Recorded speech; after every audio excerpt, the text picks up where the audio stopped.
Here is my best advice for any entrepreneurs who are 20 years old or in their current 20s. How to start off, what things you should be really looking to do, maybe best niches in the space. What are the first steps that you should really be understanding first and really solidifying before you decide to become an entrepreneur? Because there's a lot of people in the space who like to use this word as like a cool thing, right? It's supposed to be cool, entrepreneurship is supposed to be cool, but it's really not. It's more about, building that lifestyle for yourself that you want, and really understand that you're not going to be able to lift your head for about a good 3 to 4 years until you get the results that you want or have been seeking. And even if you do get the results that you want, always are seeking, you will always be hungry for more. So first things first, if you're 20 years old, maybe you're 18, 19, but mostly 20-year-olds who are looking to become an entrepreneur, you have to focus on skill sets, okay? You can't just become an entrepreneur, open up some local business and start acquiring clients. This is not how it works. You have to understand a couple of things first. Number one is sales. If you can't sell, you'll never really build a business that you want, okay? If you don't know sales, you could probably make 50 to 100 grand a year, but you're never gonna be able to really hike to 7 figures. You have to understand sales. You have to understand how to build good offers that will always attract new clients. So how to speak and the messaging behind what you say that attracts incoming clients on demand with no friction, completely on autopilot, okay? How do you speak on social? How do you speak on the phone? How do you speak on paid ads? What are the things that you need to be having in an offer to make sure that it forever crushes and always is getting new clients into your ecosystem? Number 3 is you really need to understand copywriting. How to write words that sell, how to write posts organically that sell. Maybe you're on Instagram, Facebook, LinkedIn, Twitter, YouTube, whatever, you're on this platform, how to really say things and write things that sell. Because if you can't develop words and copy and content that sells, then all you're really relying on is referrals. And that's the next piece, which is how to take your current clients and just make them spend more money. And maybe you're not really good at sales, but you've had people who've trusted you from referrals. How to take your current organic clientele and or referrals and turning them into, more people, right? I don't care if you have 2 clients. You can take those 2 clients right now and odds are they have 2 to 3 friends who need your service. And that's 6 available clients to you right now that you're not tapping into. So I want to go back and kind of reiterate here. So number 1 is sales. Number 2 is, copywriting. Number 3 is offer creation. And number 4 is really how to develop a really good revenue source just through referrals and organic traffic, okay?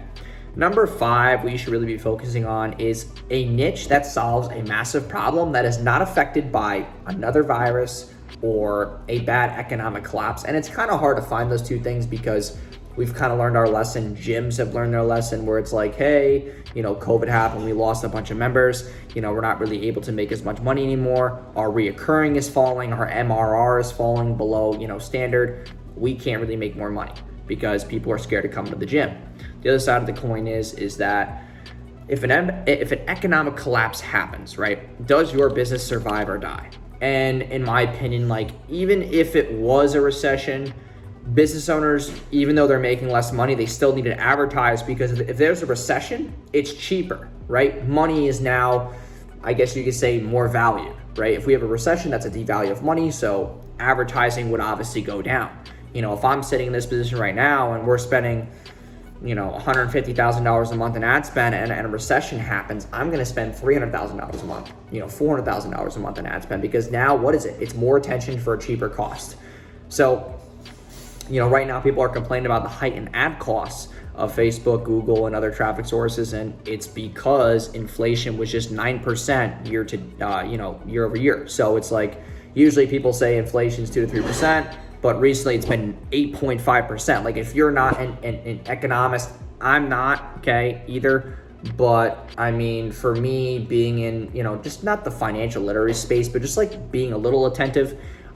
If you're making, let's just say, right, for example, right, you're making $20,000, $30,000, $40,000 a year and you hear 9% inflation rates, that should worry you because technically your money is now worth 4 times as less than it was because usually inflation is 2% year over year.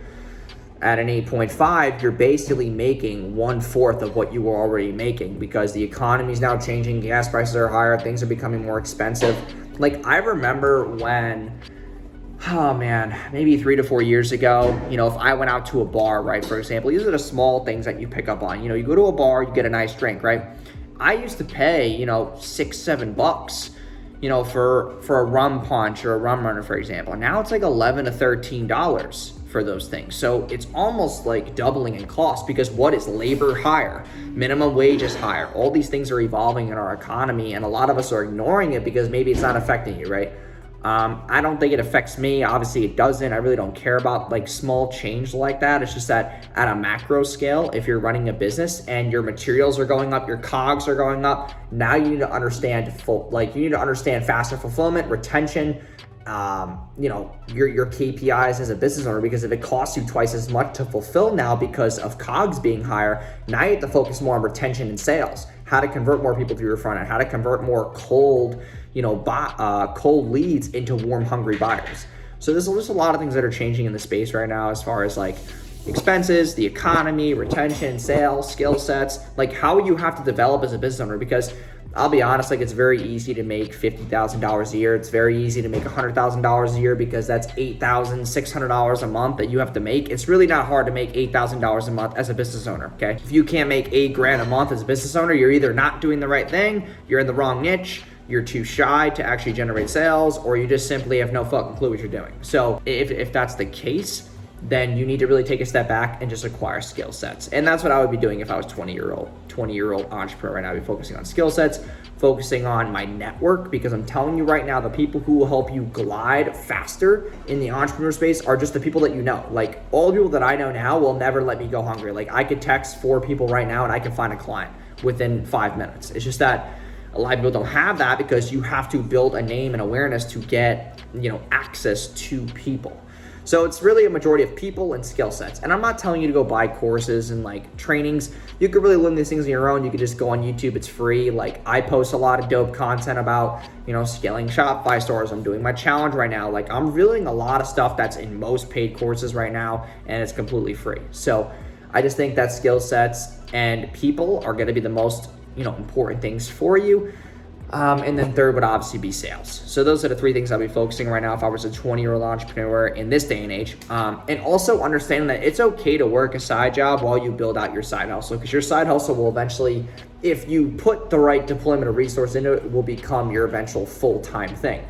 The problem is that people are scared to give up that certain income. Like they're scared to be like, okay, my job pays me $4,000 a month. If I'm making $2,000 a month, at my side hustle, I'm making less money. I can't afford my rent. I'm just gonna put this out there. Like if you're making $4,000 a month and maybe you've been working that job for a year, you should have at least 10 to 15 grand saved. If you don't, then you just really suck at spending money and you just really don't have financial literacy. Like I worked at multiple jobs when I was in college. I was working 2 to 3 jobs. I was maybe making $3,000 a month. I was still able to save a very good amount of money, and then I had to spend a lot to move. So I had a good nest egg, right? And I don't really accumulate that into my wealth, because that was a nest egg of like, hey, like I have to save this money so that I can get the fuck out of here when the time is right. And I was able to do so. So I put a certain amount of my checking to really live off of, and then the rest was obviously like kept away in like a whole other account. So I wanted to make sure that I always had like some type of like peace of mind when going into the space, because a lot of people make frantic impulse decisions when they're an entrepreneur because they just have no money in the back and they have nothing to save them. So it's like, yeah, you live or die in your sword, but like you also want to have peace of mind and not feel like you're frantically just trying to make a quick buck, because then you're not making long-term decisions, you're making frantic short-term ones. So I hope these things have helped you. I know this was a very like prolonged video, but I appreciate you guys obviously watching every single day. So make sure you guys like, comment, and subscribe, and I will see you guys in tomorrow's video. Peace.